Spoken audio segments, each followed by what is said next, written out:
Hello, I'm Paul Beckwith, and I want to briefly comment on geopolitics, specifically that between the US and Canada and Greenland, Panama, and everything else that's been going on recently. So I've been meaning to do this video for a while, and now seemed like a good time because Stephen Harper, one of the most US-friendly Canadian prime ministers, conservative, wrote an article in the paper about how Canada is being put in a bad light, in an incorrect light. The facts are just wrong. So I think Trump is playing this game of Risk. This is a Hasbro board game.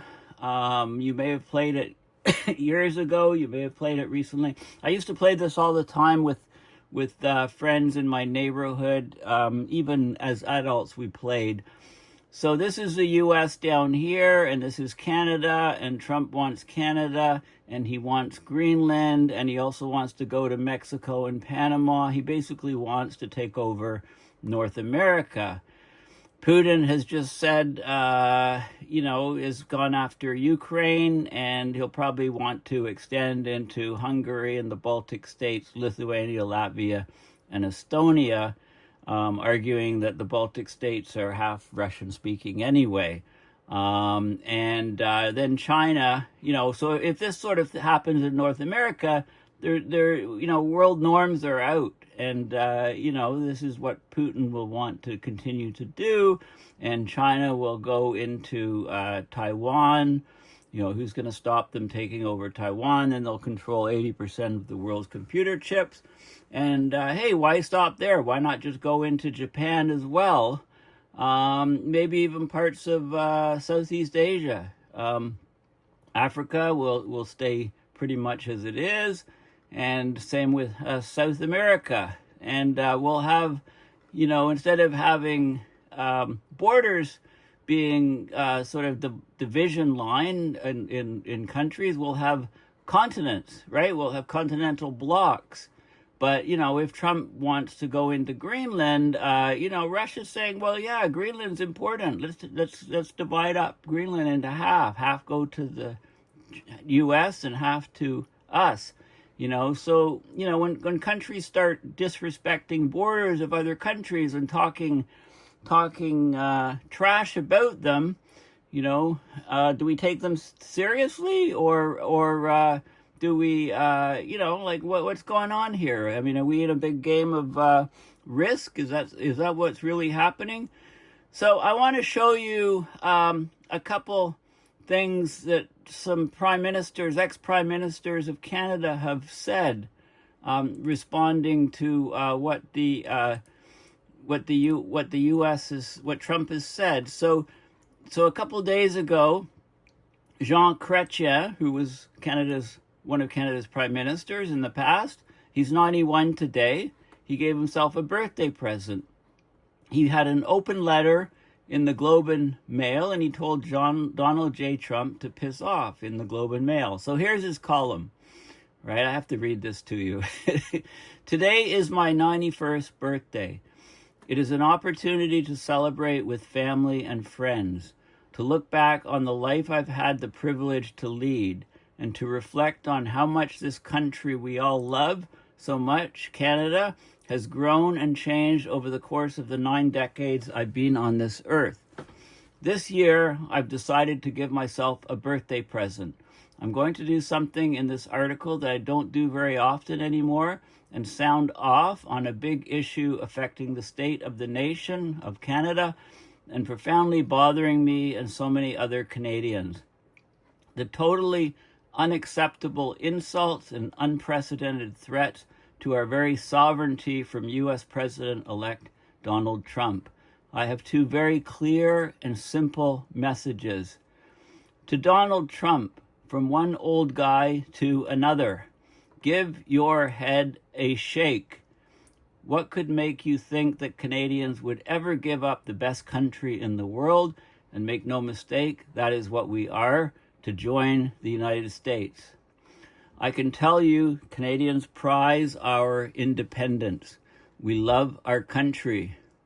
We have built something here that is the envy of the world when it comes to compassion, to understanding, to tolerance, and finding a way for people of different backgrounds and faiths to live together in harmony. We have also built a strong social safety net, and I'll add in Canada, especially with public health care, that we are very proud of. It's not perfect, but it's based on the principle that the most vulnerable among us should be protected. This may not be the American way or the Trump way, but it is a reality I have witnessed and lived my whole long life. And you think that threatening and insulting us is going to win us over? You really don't know a thing about us. You don't know that when it came to fighting in 2 world wars for freedom, we signed up, both times, years before your country did. We fought and we sacrificed well beyond our numbers. We also had the guts to say no to your country when it tried to drag us into a completely unjustified and destabilizing war in Iraq. We built a nation across the most rugged, challenging geography imaginable, and we did it against the odds. We may look easygoing, mild-mannered, but make no mistake, we have spine and toughness. And that leads me to my second message to all our leaders, federal and provincial, as well as those who are aspiring to lead our country. Start showing that spine and toughness. That's what Canadians want to see, what they need to see. It's called leadership. You need to lead. Canadians are ready to follow. I know the spirit is there. Ever since Mr. Trump's attacks, every political party is speaking out in favor of Canada. In fact, it is to my great satisfaction that even the Bloc Québécois, which is in Quebec, is defending Canada. But you don't win a hockey game by only playing defense. We all know that even if we satisfy one demand, Mr. Trump will come back with another bigger demand. That's not diplomacy, it's blackmail. We need another approach, one that will break this cycle. Mr. Trump has accomplished one thing. He has unified Canadians more than we have ever been before. All leaders across our country have united and resolved to defend Canadian interests. When I came into office as Prime Minister, Canada faced a national unity crisis. The threat of Quebec separation was very real. We took action to deal with this existential threat in a manner that made Canadians, including Quebecers, strong, more united, and even prouder of Canadian values. Now there's another existential threat, and we once again need to reduce our vulnerability. That is the challenge for this generation of political leaders. And you won't accomplish it by using the same old approaches. Just like we did 30 years ago, we need a plan B for 2025. Yes, telling the Americans we are their best friends and closest trading partner is good. So is lobbying hard in Washington and the state capitals, pointing out that tariffs will hurt the American economy too. So are retaliatory tariffs. When you are attacked, you have to defend yourself. But we also have to play offense. Let's tell Mr. Trump that we too have border issues with the United States. Canada has tough gun control legislation, but illegal guns are pouring in from the U.S. We need to tell him that we expect the United States to act to reduce the number of guns crossing into Canada. We also want to protect the Arctic, but the United States refuses to recognize the Northwest Passage, insisting that it's an international waterway, even though it flows through the Canadian Arctic as Canadian waters. We need the United States to recognize the Northwest Passage as being Canadian waters. We also need to reduce Canada's vulnerability in the first place. We need to be stronger. There are more trade barriers between provinces and between Canada and the United States. Let's launch a national project to get rid of those barriers. And let's strengthen the ties that bind this vast nation together through projects such as a real national energy grid. We have to understand that Mr. Trump isn't just threatening us. He's also targeting a growing list of other countries as well as the European Union itself. And he's just getting started. Canada should quickly convene a meeting of the leaders of Denmark, who has Greenland, Panama Canal, Mexico, as well as with European Commission President Ursula von der Leyen, to formulate a plan for fighting back these threats. Also NATO. He doesn't mention NATO. What happens if a NATO country attacks another NATO country? Does the rest of NATO come to the defense? Every time that Mr. Trump opens his mouth, he creates new allies for all of us. So let's get organized. To fight back against a big, powerful bully, you need strength in numbers. The whole point is not to wait in dread for Donald Trump's next blow. It is to build a country and an international community that can withstand these blows. Canadians know me. They know I am an optimist, that I'm practical, and that I always speak my mind. I made my share of mistakes over a long career, but I never for a moment doubted the decency of my fellow Canadians or of my political opponents. The current and future generations of political leaders should remember they are not each other's enemies, they are opponents. Nobody ever loved the cut and thrust of politics more than me, but I always understood that each of us was trying to make a positive contribution to make our community or country a better place. That spirit is more important now than ever as we address this new challenge. Our leaders should keep that in mind.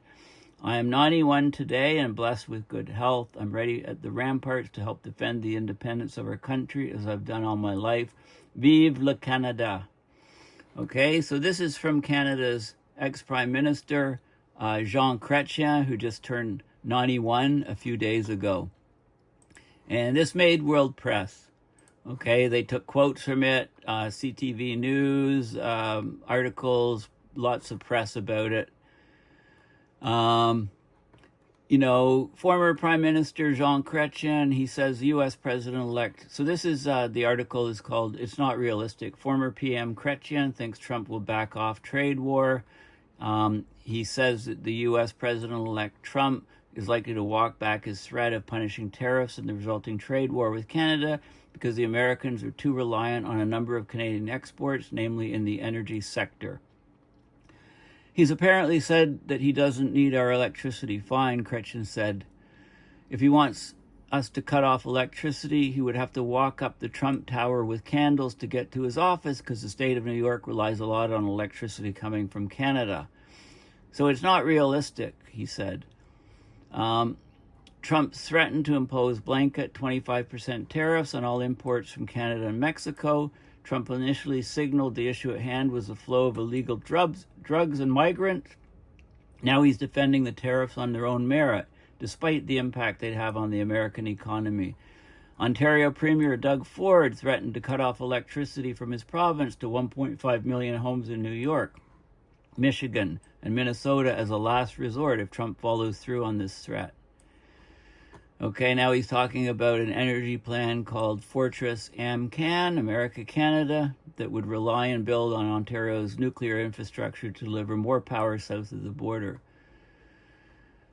The Alberta premiers, the Quebec premier, Newfoundland and Labrador have said they're opposed to cutting off energy exports to retaliate because they get lots of money from those. But, we provide huge amounts of energy to the U.S.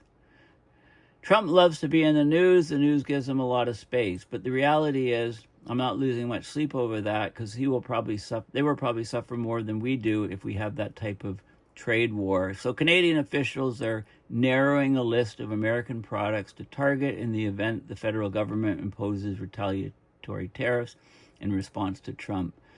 So they mentioned U.S. steel products, ceramics, toilets and sinks, Florida orange juice. We can get a lot of those products from other nations, but the electricity that they get is not coming by truck or pipeline. And the type of oil they buy from Alberta, if they don't buy it from Alberta, they will have to buy it from Venezuela because it's a special type of oil. They buy mostly from us. They can't replace it with something else. And we're talking about 4.4 million barrels a day. We're talking about huge amounts of oil. Okay, so yeah, so there's that in there. Of course, this was covered by ABC. It was covered by other news. Now, just today, which sort of triggered this video, is what Stephen Harper has come up and said today on January 13th, 2025. Now, I never liked Harper. I thought he was awful, conservative. Didn't like him. He was too cozy with the U.S., I thought. Well, here's what he had to say today. He's got a real problem with Donald Trump's claims about Canada.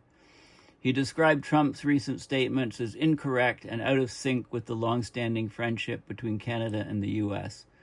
So here's what he says. Former Prime Minister Stephen Harper says he has a real problem with some of Donald Trump's recent statements about Canada, describing them as incorrect and out of sync with the long-standing friendship between Canada and the United States. And interestingly, his comments came after Chrétien's comments a couple days ago, calling on Trump to give your head a shake. Okay, Trump's repeatedly taunted Prime Minister Justin Trudeau as the governor of a fictional 51st American state.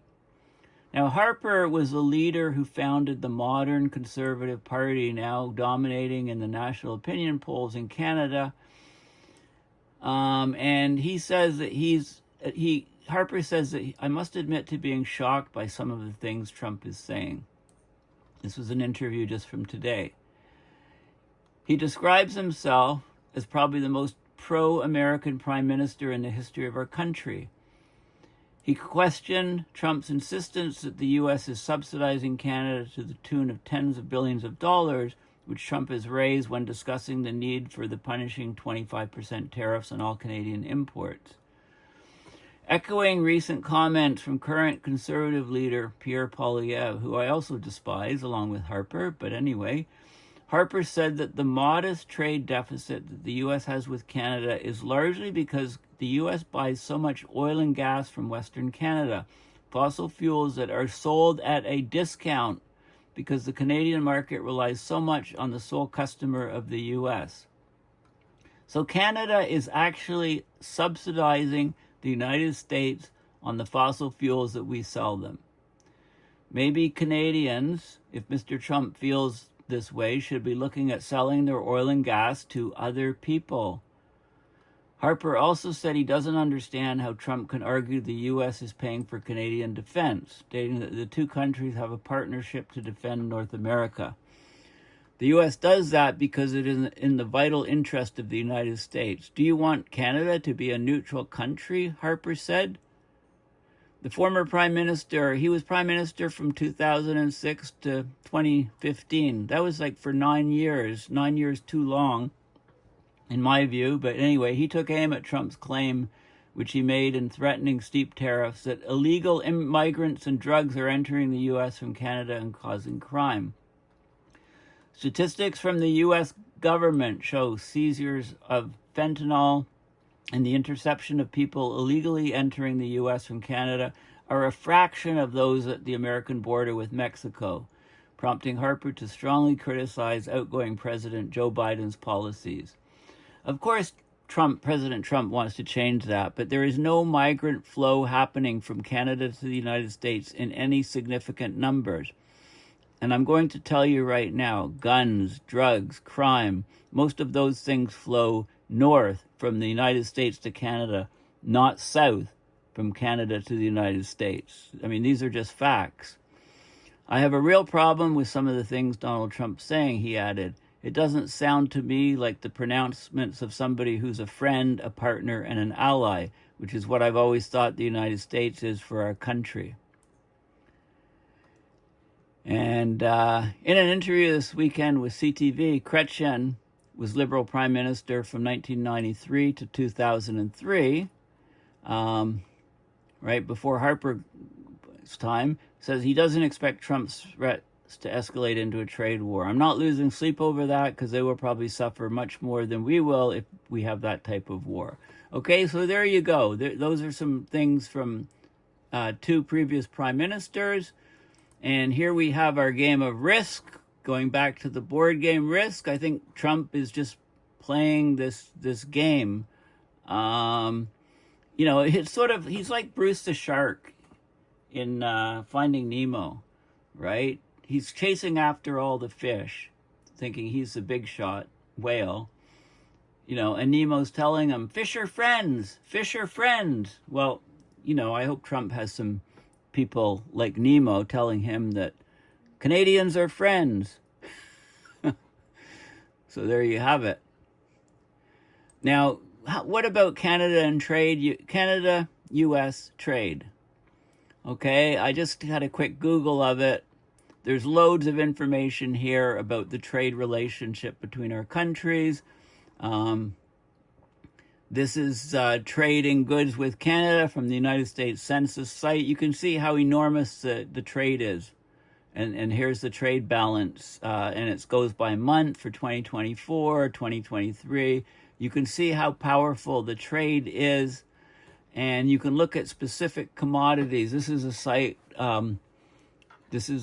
called Canada United States, oec.world, Canada United States. This is exports. This is Canada here. This is the U.S. over here.